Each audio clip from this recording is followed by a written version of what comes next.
Fala, meus amigos, tudo bem? Professor Jader falando aqui. Vamos para mais uma super aula de notação científica agora. Assunto importante, hein? Vai levar essa matéria durante muito tempo.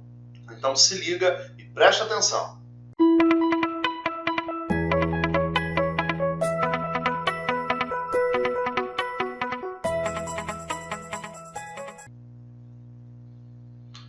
Vamos lá, galera. Notação científica.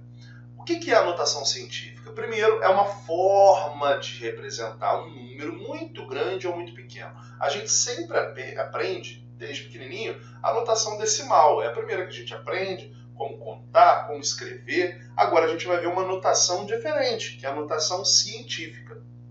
E esse nome é por isso mesmo, porque a ciência ela trata de números muito grandes, ou números muito pequenos, e aí precisou criar um recurso matemático para escrever então esses números.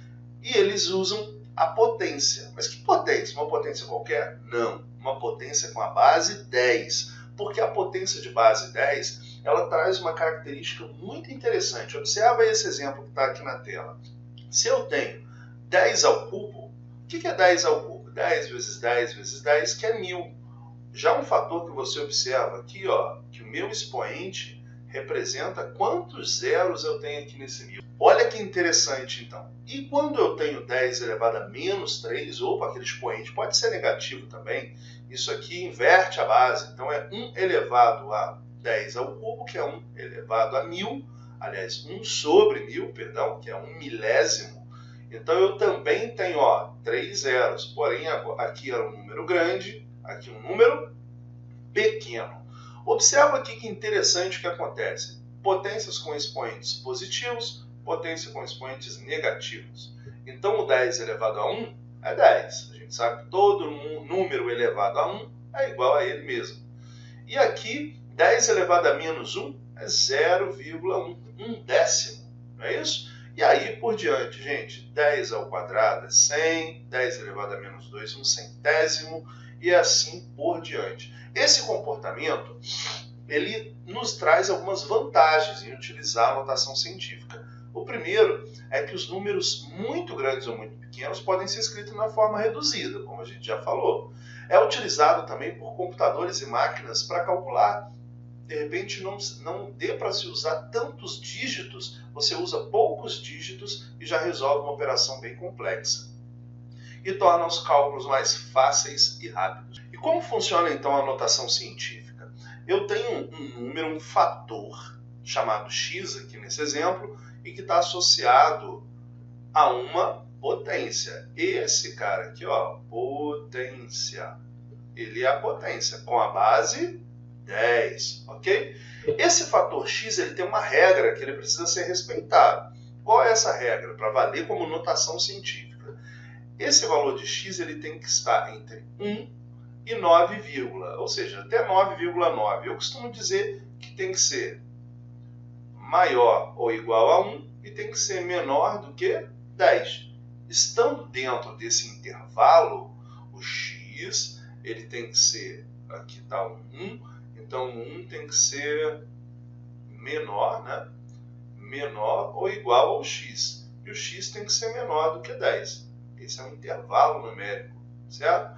Então, se ele está dentro desse intervalo, ok, ele satisfaz ao meu pedido, ok? E o y é um expoente e ele pode ser positivo ou negativo. Primeiro exemplo, como é que eu escrevo 3.000? 3.000 é 3 vezes 10 elevado à terceira. Por quê? 10 ao cubo, isso aqui é 1000, a gente falou no slide anterior. Se isso daqui é 1000 e eu coloco uma multiplicação dele por 3, quanto que é 3 vezes 1000? 3.000, certo? A mesma coisa acontece com aqui, ó, 3 milésimos. É 3 vezes 10 dá menos 3. Agora o expoente é negativo. Eu estou falando de um número pequenininho, ok? Aí aqui eu tenho vários exemplos de utilidade para a notação científica. Velocidade da luz no vácuo, que é 3 vezes 10 na quinta quilômetros por segundo. Diâmetro de um átomo do hélio, que é 1 vezes 10 na menos 10 metros, e assim por diante, ok? A notação científica ela tem algumas características que é importante a gente notar também. Por exemplo, se eu quero fazer uma adição de notação científica, como eu faço essa história? Primeiro, pessoal, eu tenho que estar com potências de base 10 com o mesmo índice, que não é o caso do que está aqui na tela. Eu não tenho o mesmo índice. Mas observa-se que dessa linha para essa linha, a gente trouxe para o expoente 4. Se eu andar 2 casas para a esquerda com essa vírgula, eu aumento 2 casas no meu expoente. E agora, então, eu tenho 10 a quarta aqui e 10 a quarta aqui. Então, agora ficou fácil. Eu só somo esses fatores, já que é uma adição. Somei 5 mais 0,071 e repito essa notação científica. A regra é essa. A subtração, exatamente a mesma coisa. Traz para o mesmo expoente, subtrai esses 2 valores, repete a potência de base 10. Multiplicação. A multiplicação eu não preciso colocar no mesmo expoente. Por quê? Eu já multiplico os meus fatores que estão ligados na potência e eu tenho uma propriedade de multiplicação de potências com a mesma base, que é o quê? Repete a base e soma os expoentes. Então, multipliquei o 4,3 vezes o 7. Beleza, deu 30,1. E apliquei nas potências, a propriedade. Repete a base, base 10. Soma o expoente. 3 mais 2 é 5. Fechou. E na divisão, exatamente igual ao exemplo anterior, porém a subtração no expoente. A notação científica ela também traz alguns valores de múltiplos e submúltiplos. Às vezes a gente usa e a gente não observa que a gente está trabalhando com um fator multiplicativo matemático. Por exemplo, tenho certeza que vocês já falaram sobre algum celular ou sobre um computador, falando sobre a memória dele, falando de gigahertz ou gigabytes ou terabytes, né? Isso daqui é bem comum.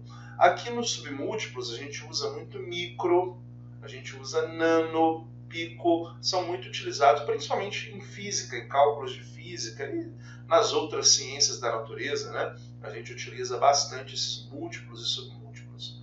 Aqui eu coloquei alguns exemplos, tá? O exemplo aqui é o seguinte: 5 vezes 10 à terceira metros. Olha aqui, 10 elevado na terceira potência, a gente já sabe que é 1000. Associado ao 5 virou 5000. Só que esse 10 ao cubo, ele também não vale quilo. Isso aqui está até na moda agora, galera dos games. Quando o amigo lá está com 2000 pontos. Não fala 2000 mais, né? Fala 2K. Aqui é a mesma coisa, porque o K vale 1000. 10 ao cubo. Então eu posso representar esse número como 5 vezes 10 ao cubo, como eu também posso representar ele como 5K. E aqui, já que aqui é metros, então fica 5K metros, que seria quilômetros, né? Então 5.000 metros, aqui ó, 5.000 metros é igual a 5 quilômetros, ok? Aqui eu trouxe mais alguns exemplos para você ler com calma e por hoje é só. Pessoal, muito obrigado pela atenção de vocês. Vou disponibilizar uma lista de atividades aí para vocês trabalharem. Faz com calma, tem gabarito, tira todas as suas dúvidas e a gente se vê muito em breve aí, tá bom? Até logo. Tchau, tchau.